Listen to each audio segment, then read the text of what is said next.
दोस्तों, मम्मीज़ का नाम आते ही हम इजिप्ट देश के बारे में सोचने लगते हैं, क्योंकि आज तक जितनी भी मम्मीज़ पाई गई हैं उनमें से लगभग इजिप्ट देश में पाई गई हैं।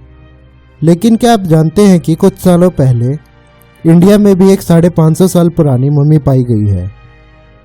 और इस मम्मी की सबसे हैरान करने वाली बात यह है कि 550 साल बाद भी मम्मी के नाखून और बाल आज भी बढ़ रहे हैं और आज भी लोग इसे भगवान की तरह पूजते हैं।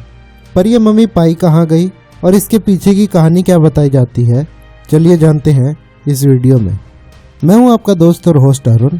स्वागत है आपका मेरे यूट्यूब चैनल अरुण टॉक में। दोस्तों, इंडिया तिब्बत बॉर्डर पर हिमाचल प्रदेश के लाहौल स्पीति में गियो नाम के एक गांव में ये मम्मी रखी हुई है। लाहौल स्पीति की फेमस ताबो मोनेस्ट्री से करीब 50 किलोमीटर दूर गियो नाम का ये गांव साल में 6 से 8 महीने तक बर्फ से ढके रहने के कारण पूरी दुनिया से कटा रहता है। कहते हैं कि गियो गांव में मिली ये मम्मी तिब्बत से गियो गांव में आकर तपस्या करने वाले बुद्धिस्ट मॉन्क लामा सांगा तेंजिंग की है।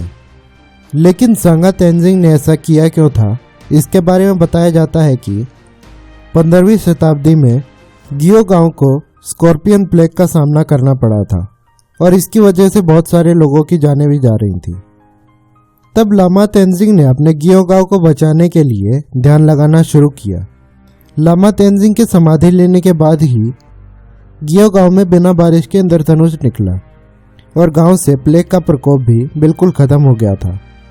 इसके बाद से गियो गांव के लोगों में लामा तेंजिंग के लिए श्रद्धाभाव बढ़ गया और लोग इन्हें भगवान की तरह पूजने लगे। जब लामा तेंजिंग ने समाधि ली थी उस वक्त उनकी उम्र 45 साल बताई जाती है। और तेंजिंग की मम्मी पूरी दुनिया में एक अकेली ऐसी मम्मी है जो कि बैठी हुई अवस्था में है।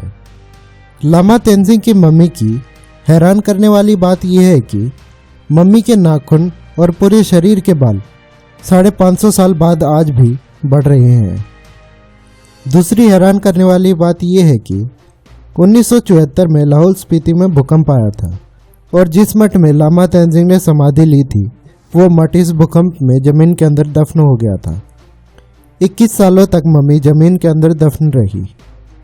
1995 में जब ITBP police India China border के पास रोड बनाने के लिए खुदाई कर रही थी, इसी खुदाई के दौरान एक जवान का फावड़ा जमीन के अंदर दफन तेंजिंग की मम्मी के सिर पर लगा। जब जवानों ने मम्मी को बाहर निकाला तो देखा कि मम्मी के सिर से खून निकल रहा था और उस फावड़े से लगा निशान मम्मी के सिर पर आज भी देखा जा सकता है। 1995 में मम्मी के मिलने से लेके 2009 तक मम्मी को आईटीबीपी के कैंपस में सुरक्षित रखा गया था। धीरे धीरे लोगों में यह बात फैलने लगी कि तेंजिंग की मम्मी वापस से मिल गई है, तो आईटीबीपी के कैंपस में मम्मी को देखने के लिए लोगों की भीड़ लगने लगी। बाद में गियो गांव के लोगों ने आईटीबीपी और सरकार से बात करके मम्मी को आईटीबीपी कैंपस से निकालकर गियो गांव वापस ले आए। बाद में गियो गांव के लोगों ने वहीं पर एक नया मठ बनवाया और एक कांच के कैबिन में मम्मी की दोबारा स्थापना की गई। तब से लेके आज तक लामा तेंजिंग की यह मम्मी वहीं पर रखी हुई है। पेंसिल्वेनिया यूनिवर्सिटी के एक रिसर्चर विक्टर मायर ने भी मम्मी पर रिसर्च की थी। उनके अनुसार भी मम्मी लगभग 550 साल पुरानी है। उनका यह भी मानना था कि 500 से 700 साल पहले बौद्ध भिक्षुओं का व्यापार के सिलसिले में इंडिया और तिब्बत आना जाना लगा रहता था। उसी समय एक भिक्षु लामा सांगा तेंजिंग तिब्बत से यहाँ आए थे और मेडिटेशन के लिए बैठे और फिर उठे ही नहीं, और इसलिए ये मम्मी आज भी बैठी हुई मुद्रा में है। पर 550 साल बाद भी आज तक कोई भी ये शोध नहीं कर पाया है कि मम्मी के शरीर के बाल और नाखून कैसे बढ़ रहे हैं।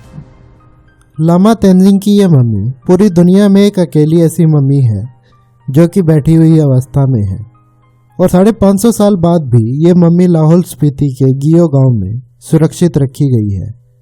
कैसे लगी दोस्तों कहानी, कमेंट में लिखकर जरूर बताएं। मिलते हैं एक नई वीडियो के साथ, तब तक के लिए अपना और अपने का ध्यान रखिए। धन्यवाद।